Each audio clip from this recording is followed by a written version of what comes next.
થાય નબળી થાય. ભક્તેશ્વર મહાદેવ છે કે હું એમ કહેવા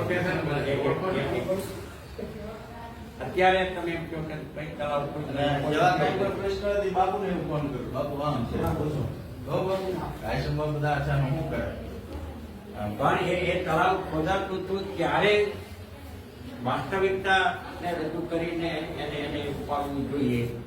તો એની અસરકારકતા રહે. એટલે અમે એ લોકોને રજૂઆત કરેલી છે કે તમારા ગામને આશ્રમને કઈ લેના તમે તમારું કામ કરો પછી ત્યાં બારવા જવું કે શું કરવું આશ્રમમાં બારવા એ લોકો ના લઈ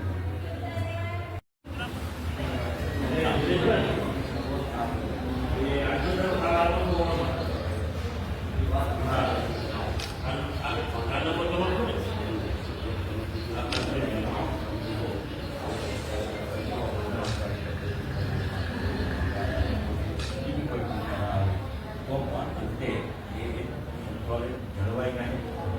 અને રાજકારણ